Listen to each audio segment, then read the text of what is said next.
Please subscribe this channel and hit the bell icon ताकि videos की सारी notification आपको मिलती रहे।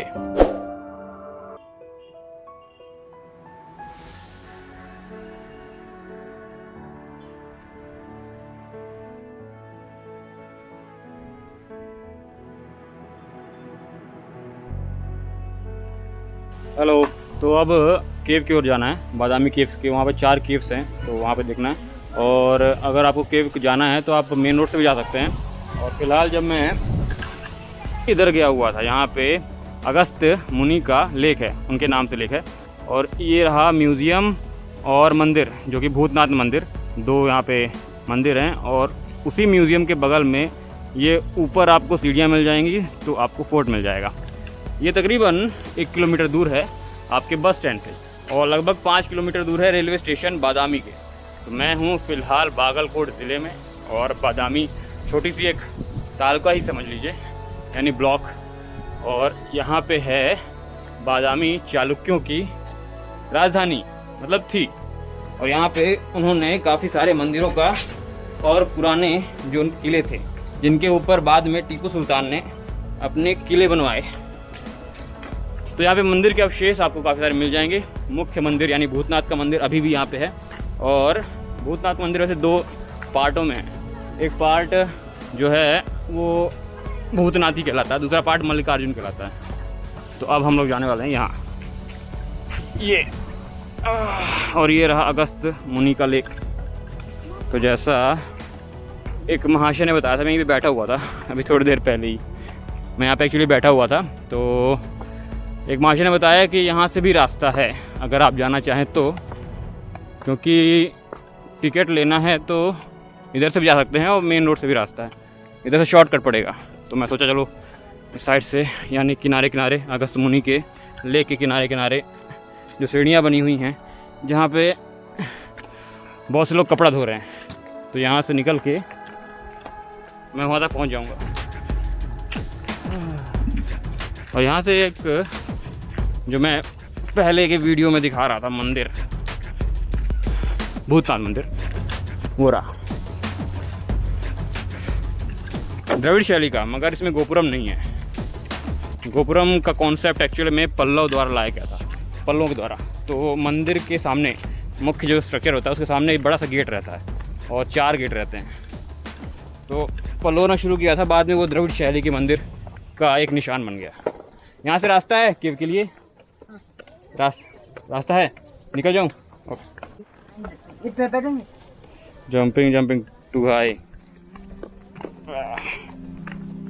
यहाँ से थोड़ा ठीक है। Left sir, okay right. Okay, thank you. ऊपर से ज़्यादा ऊँचा था, पता चले मोच आ जाए पैर में। वैसे भी एड़ी में हल्की सी जो मोच है तो बढ़ जाए रात में। तो वो रहा मंदिर। ये और सामने है काला काला वो गुफा।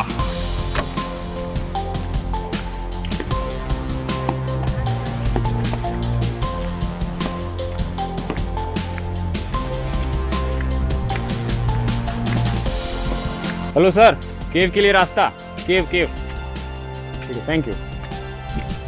तो शॉर्टकट मिल गया, लॉन्ग कट जाने की जरूरत नहीं। एक और मंदिर,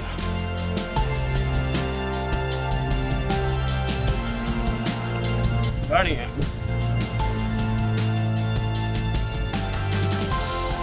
तो ये रहा केव।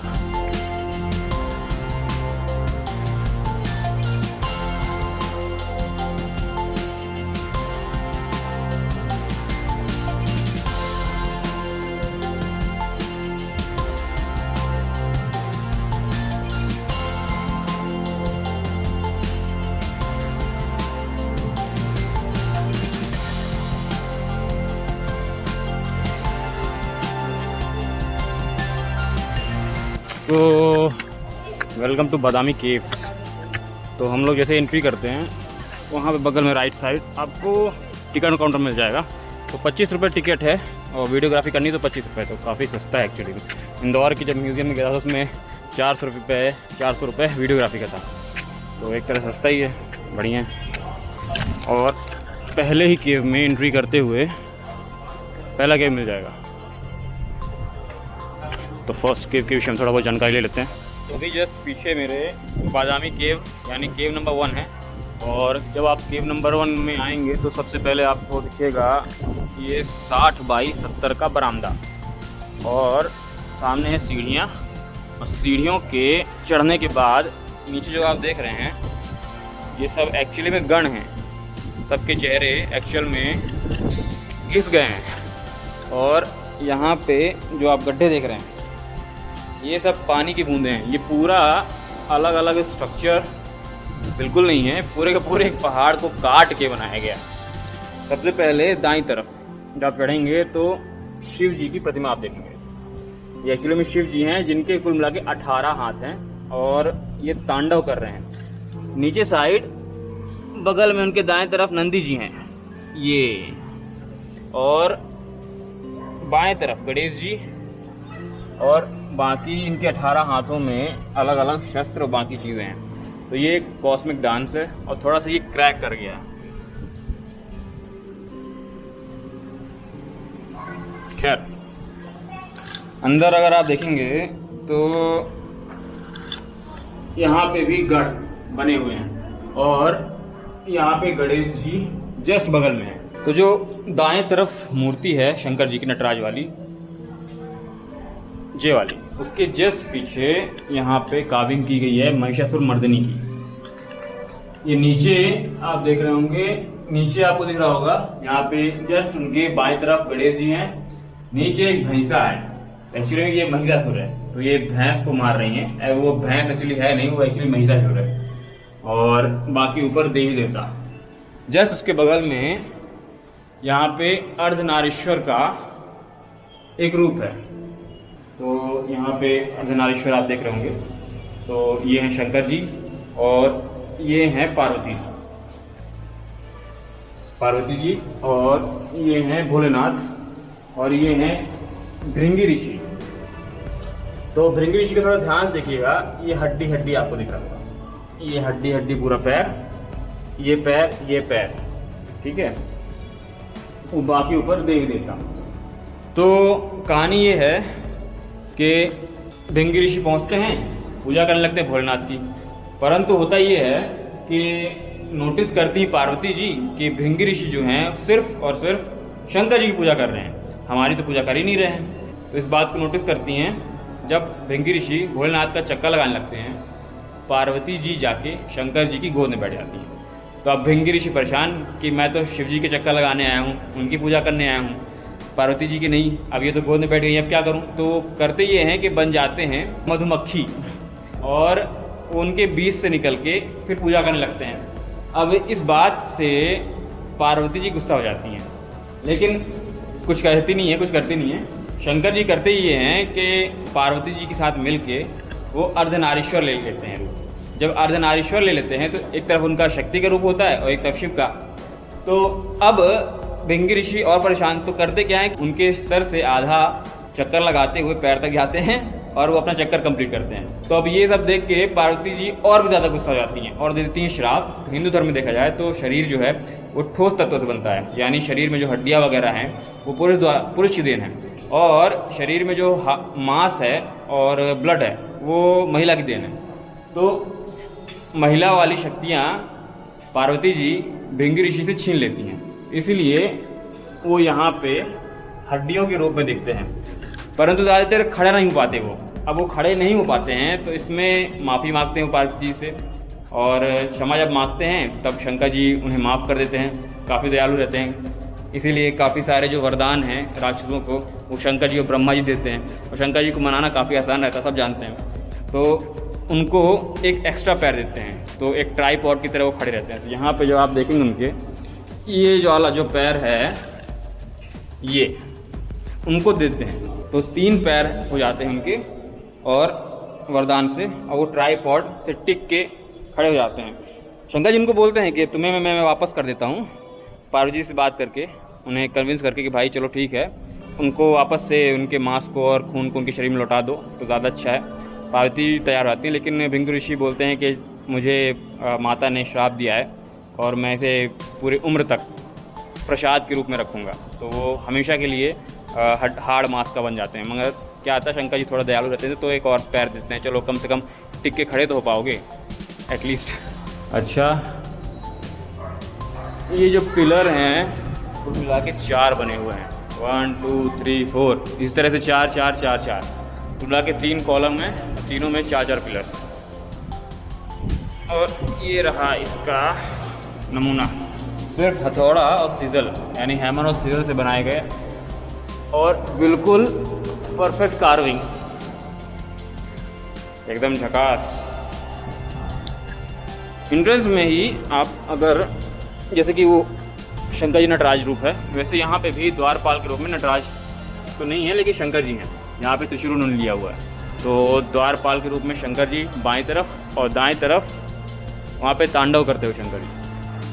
जस्ट उसके ऊपर यहाँ पे शिव जी आप देख रहे होंगे, तो जस्ट इसके ऊपर शिव जी हैं, यहाँ पे नंदी जी और शिव जी बैठे हुए हैं और उनके कंसोर्ट यानी पार्वती जी।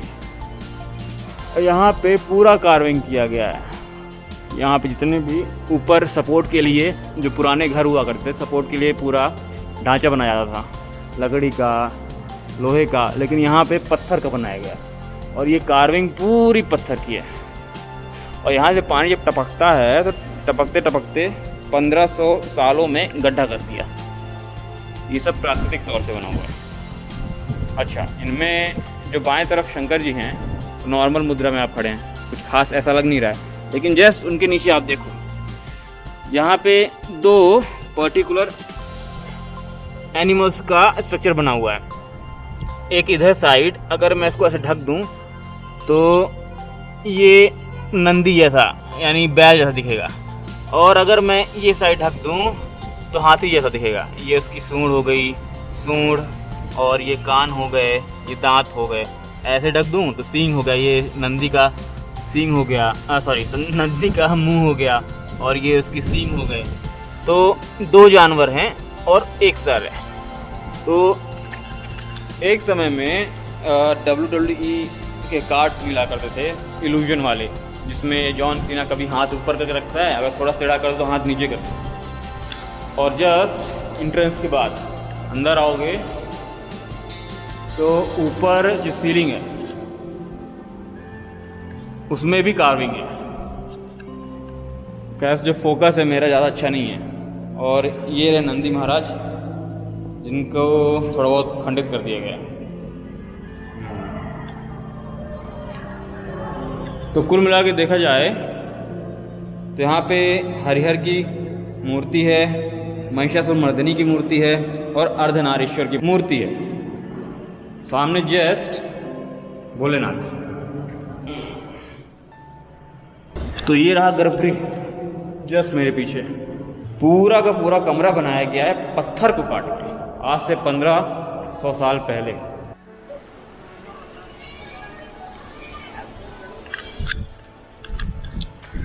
तो अंदर जो पहली केव थी उसमें आप काफ़ी सारे अन्य देवी देवताओं की मूर्तियाँ वगैरह भी पाएंगे, जैसे गणेश जी हो गए, ठीक है, और गरुदेव वगैरह। और केव नंबर 1 की राइट साइड आप चढ़ते रहेंगे तो यहीं से पूरा लगभग 64 सीढ़ी कार्विंग है, जिसके थ्रू आप केव नंबर 2 की ओर बढ़ सकेंगे। यहाँ पे वैसे और केव है, केव नंबर 1 के बगल में दूर से दिखती है, ये प्राकृतिक केव है, ठीक है। और उसके बगल में दूसरी केव है, थोड़ी छोटी है बट विष्णु जी की है।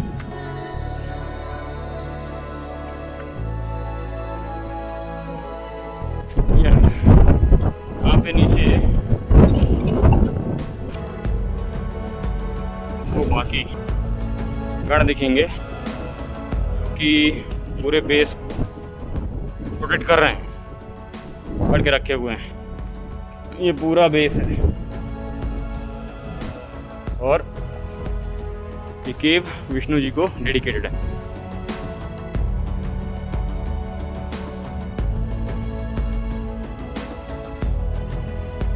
तो फर्स्ट केव के बगल में दूसरी केव है जो कि एक्चुअली डेडिकेटेड है विष्णु जी के लिए। तो दाएं तरफ और बाएं तरफ दोनों विष्णु जी के अवतार दिखेंगे। तो बाएं तरफ पहले देखते हैं, ये हैं विष्णु जी के अवतार वराह यानी वाइल्ड बोर। इसमें आप उनके हाथ में एक प्रतिमा देख रहे होंगे, ये वाली। ये जो प्रतिमा है ये भूदेवी की है। तो हिरणाक्ष नाम का एक राक्षस था जो कि भूदेवी को किडनैप करके ले जाता है और कॉस्मिक ओशियन में छुपा देता है। तो उनको बचाने के लिए, भूदेवी को बचाने के लिए विष्णु जी वराह अवतार लेते हैं। और नीचे आप देख रहे होंगे शेषनाग जी यहाँ उनको प्रणाम कर रहे हैं। बाकी देवी देवता यहाँ पे चारों तरफ ऊपर हैं और ऊपर सीलिंग, ठीक है। दूसरी तरफ यानी राइट साइड, यानी सेकंड केव में आप इंटर करेंगे, उनके राइट साइड आप सबसे पहले देखेंगे ये छोटी सी प्रतिमाएं हैं जो कि कुछ न कुछ एक कहानी दर्शा रही हैं। पहली चीज़, ये एक वामन है यानी ब्राह्मण जी हैं जो बौने हैं एक्चुअली में, डॉर्फ। वो एक राजा के पास जाते हैं और उनसे भिक्षा मांगते हैं। एक्चुअल में जो राजा जी हैं यहाँ पे जो भिक्षा दे रहे हैं उनका नाम है राजा बलि। तो राजा बलि एक्चुअल में पाताल लोक के राजा थे और उन्होंने तीनों लोक को जीत लिया था, यानी पाताल लोक, मृत्यु लोक और स्वर्ग लोक। अब स्वर्ग लोक में जब वो जीत जाते हैं तो इंद्रदेव पहुँचते हैं और विष्णु जी से बताते हैं यही बात हो गई है, तो कृपया करके कुछ दया दृष्टि हम पे डालिए और स्वर्ग लोक हमें लौटा दीजिए। तो उनकी बातों को मान के वो सबसे पहले वामन अवतार लेते हैं, क्योंकि राजा बलि को बोलते थे कि वो बहुत दानी है। तो राजा बलि के दरबार में पहुंचते हैं और उस वक्त शुक्राचार्य भी उनके दरबार में बैठे रहते हैं। तो शुक्राचार्य जी को बोलाता है कि राक्षसों के एक तरह से वो करता यानी उनको एडवाइस करने के लिए ही वो रहा करते थे शुक्राचार्य, ठीक है। तो शुक्राचार्य उनको बोलते हैं कि थोड़ा सोच समझ के इनको दान देना अगर इनको देना है तो राजा बलि बोलते हैं क्या मांगेंगे दादा, ये तो वामन है, अब उनको वो मांग रहे हैं तो देना तो पड़ेगा मेरे दरबार में आए तो वामन जी उनसे बोलते हैं मुझे सिर्फ 2 पग की भूमि दे दो, मैं इतने में ही संतुष्ट होकर चला जाऊंगा। तो राजा बलि बोलते हैं ठीक है, आप एक काम करो, 2 क्या 3 ले लो, 3 पग की आप भूमि जितनी ले लो और उस भूमि में मैं आपको दान कर दूंगा। मेरे पास काफ़ी ज़मीन, यानी तो अब उनको मृत्यु लोक भी मिल गया था, अब स्वर्ग लोक भी मिल गया था और पाताल लोक भी था। तो ये जो छोटू से हैं वो एक्चुअली में वामन जी हैं, विष्णु जी के अवतार। और यहाँ पे जो दान देने के लिए व्यक्ति खड़े हैं वो एक्चुअली में है राजा बलि। तो जैसे बोलते हैं हाँ ठीक है, आप नाप लो ज़मीन 3 पग की और वो आपकी। तो उसके बगल में जस्ट बड़ी सी मूर्ति है। ये विष्णु जी अपने ओरिजिनल अवतार में आ जाते हैं, यानी विराट अवतार में। और पहले पग में जो नीचे वाला पैर दिख रहा है इसमें वो मृत्यु लोक यानी पृथ्वी को नाप लेते हैं एक ही पग में। दूसरा पैर आप देख रहे होंगे ये आकाश की ओर है। दूसरे पग का मतलब ये है कि इन्होंने स्वर्गलोक भी नाप लिया है। अब स्वर्गलोक भी उनका यानी विष्णु जी का और मृत्यु लोक भी उनकी। अब तीसरे पग के लिए कुछ बचा ही नहीं था। तो विष्णु जी बोलते हैं यानी वामन अवतार बोलते हैं कि आप बताओ क्या करूं, तुमने तो बोला था 3 पग के लिए यानी 3 पग की ज़मीन दोगे, तो तुम्हारे पास तो दोनों ही चला गया, अब क्या करें। तो राजा बलि जो हैं वो अपने वचनबद्धता के लिए जाने जाते थे। उन्होंने बोला हे प्रभु, हे वामन अवतार, आप मेरे सर पे पैर रख लीजिए और मेरा सर यानी मेरा शरीर आपका हो जाएगा, क्योंकि मैंने आपको वचन दिया है तो मैं वचन पूरा करूंगा, इसलिए आप अपना तीसरा कदम मेरे सर पे रखिए। तो इस बात से खुश होकर विष्णु जी उनके सर पे पैर तो रखते हैं, साथ में उन्हें वरदान देते हैं अमरत्व का। तो हिंदू जो ग्रंथ है, हिंदू जो मान्यताएं हैं, कहानियां हैं, उसके अनुसार कुछ लोग हैं जो कि अमर हैं। उनमें से एक जो है एक राक्षस असुर राजा बलि थे और उन्हें वामन अवतार ने अपने पैर रखा था सर पे और वो पाताल लोक में समाहित हो गए थे, परंतु अमर हैं। आज भी कहते हैं कि जो पाताल लोक है उसके स्वामी जो है राजा बलि हैं। इसीलिए कई सारी कहावतों में राजा बलि का एग्जाम्पल दिया जाता है। सब कुछ खोने के बावजूद भी अमरत्व को प्राप्त कर लिया। बाय द वे सेकेंड केव में अंदर आपको कुछ खास मिलेगा नहीं। ये कहते तो हैं कि विष्णु जी का मंदिर है, परंतु अंदर आपको मिलेगा सीधे जलहरी यानी शिव जी की।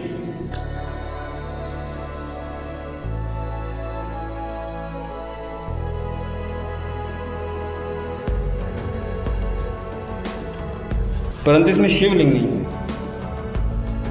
तो ये एक तरह से बेशक बोला जाता है कि ये विष्णु जी का मंदिर है, परंतु अंदर शिवलिंग के लिए जलहरी बनाई गई है, उसमें से शिवलिंग गायब है।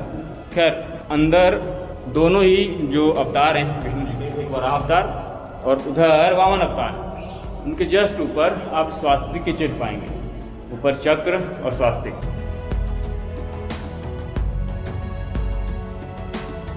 उसमें कई सारे देवी देवता अपने विभिन्न मुद्राओं में हैं। अब चलते हैं सीधे नंबर 3 की ओर।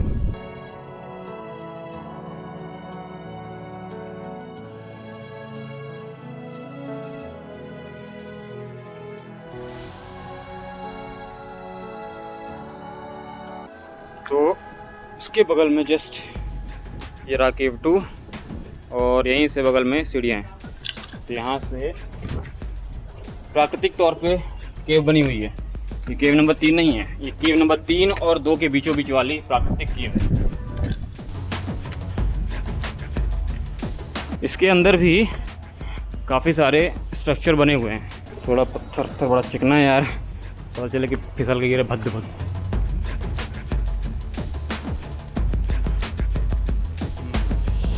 काफ़ी सारी कार्विंग है जिनको तोड़ दिया गया है एक्चुअली। ये देखिए,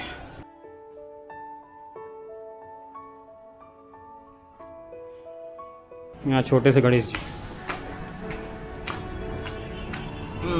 और ऊपर लगता है खूब सारे चमगादड़ बैठते हैं, इसलिए काफ़ी बदबू है। ना को बांध के आए, ज़्यादा अच्छा है। नाइस।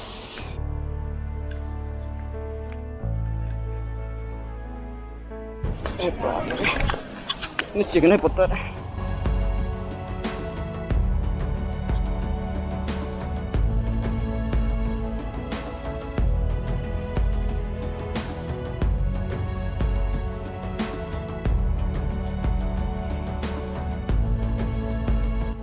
यहाँ से ये रहा वो केव, प्राकृतिक केव, वो नंबर 2, और इसी के बगल में लेफ़्ट साइड चढ़ते जाइए तो आपको केव नंबर 3 मिल जाएगी। और बोलते हैं कि यहाँ पे 60 कदम की दूरी पे है, 60 सीढ़ियों की दूरी पे नहीं है। हमारा कोई 60 फुट सीढ़ियाँ नहीं है। पहले से दूसरे पे आने पे मुश्किल से 20 से 25 सीढ़ियाँ थी, और दूसरे से तीसरे पे जाने पे 1 2 3 4 5 गिन लेता हूँ ना, 1 2 3 4, चलो मान लो 50 सीढ़ियाँ। हाँ, तीसरी केव मानी गई है सबसे बड़ी, जो कि वैष्णव धर्म से या वैष्णव विष्णु जी के लिए डेडिकेटेड है, और ये है अगस्त मुनि की लेक, अगस्त लेक।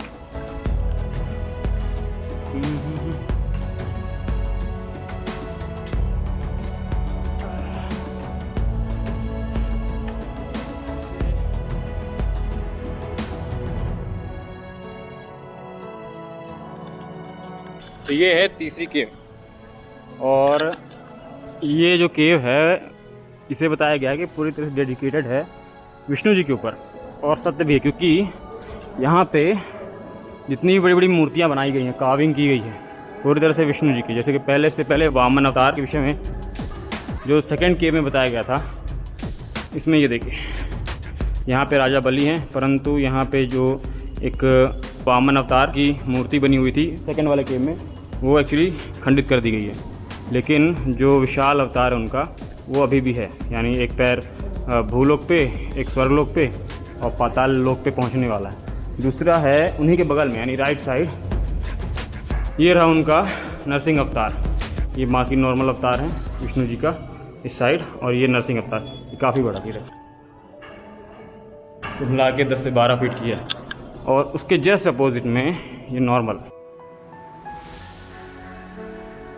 ये विष्णु जी बैठे हुए हैं और 5 पंचमुखी नाग के ऊपर, यानी शेष नाग के ऊपर। दूसरा यहाँ पे एक और कार्विंग है जो कि ये है वराह अवतार। बगल में हाथ में उनके भूदेवी हैं और उनके बगल में एक और मूर्ति जो बड़ी सी है। ये बेशक यहाँ पे बताया गया है, एक तरह से बनाया गया है यहाँ पे चारों तरफ विष्णु जी के विषय में जानकारी दी गई है, परंतु यहाँ पे जब आप सीलिंग में देखेंगे तो यहाँ पे शंकर जी की बारात के विषय में जानकारी मिलती है कि शंकर जी बारात लेके पार्वती जी से शादी करने के लिए कैसे जाते हैं वगैरह वगैरह। ये पूरी सीलिंग भोलेनाथ एवं कई सारे यक्ष हो गए और देवी देवता हो गए, उनके विषय में भी है। लाइटिंग काफ़ी कम है। अंदर जो है, जो गर्भगृह है, वहाँ पे भी जलहरी है, यानी शंकर जी की जलहरी। तो अभी तक 3 जो यहाँ पे केव मैंने देखे हैं, उन तीनों में जो गर्भगृह है वो स्पेशली शंकर जी के लिए बनाया गया है, क्योंकि जलहरी शंकर जी में ही लगती है। तीसरा जो केव है ये सबसे बड़ी है और विष्णु जी की है, मगर जो गर्भगृह है वो शंकर जी के लिए बनाया गया है। ये था तीसरा केव और ये सबसे बड़ा केव है। अब चलते हैं चौथे नंबर पे, जो कि एक्चुअल में जैन मुनियों के लिए ही समर्पित था। तो 3 जो हैं यहाँ पे मुख्यतः हिंदू धर्म से बिलोंग करते हैं और चौथा है वो जैन धर्म से। तो जो तीसरा केव था उसमें एक चीज़ और ऐड की गई है, वो है सीलिंग पेंटिंग, यानी फ्रेस्को पेंटिंग। फ्रेस्को का मतलब एक तरह से बोल दिया जाए कि जो लाइम प्लास्टर है उसमें पेंट करके रखा गया। तो आज से भारत में देखा जाए तो इकलौता सबसे प्राचीन प्लास्टर में पेंटिंग किया हुआ एविडेंस आपको तीसरी केव में यहाँ पे मिल जाएगा, जो अभी भी संरक्षित है। खैर धीरे धीरे वो ख़राब हो रहा है। और ये है चौथा केव, जो सबसे छोटा है लेकिन स्पेशली जैन धर्म के लिए ही बनाया गया। तो यहाँ पे महावीर, पार्श्वनाथ और बाहुबली, जो कि जैन धर्म से बिलोंग करते थे, तीर्थंकर, इनकी यहाँ पे कार्विंग की गई है। केव के अंदर जब आप एंट्री करेंगे तो सबसे पहले आपको यहाँ पे दाएं तरफ पार्श्वनाथ जी दिखेंगे। उनको पहचाने कैसे? उनके सर पे 5 सर वाला नाग है। दूसरी तरफ बाएं तरफ अगर आप देखेंगे तो यहाँ पे हैं बाहुबली जी। पहचाने कैसे? सिंपल सा है कि नीचे उनके पैर में जटाएं लपटी हुई हैं। ये हैं जटाएं और पूरा हाथ तक गई हुई हैं। तो ये बाहुबली जी हैं, जो कि एक्चुअल में कायसर्ग तरीके से ध्यान लगाए हुए हैं। इसमें खड़े रहना पड़ता है और खड़े खड़े ही प्रार्थना करनी पड़ती है, ध्यान लगाना पड़ता है। और अंदर गर्भगृह में हैं लॉयन थ्रोन में बैठे हुए महावीर। ये रहा लॉयन थ्रोन, नीचे शेर बने हुए हैं, तो इसीलिए ये लॉयन थ्रोन। तो ये है महावीर जी, जो कि जैन तीर्थंकर थे। ये सब ध्यान मुद्रा में है।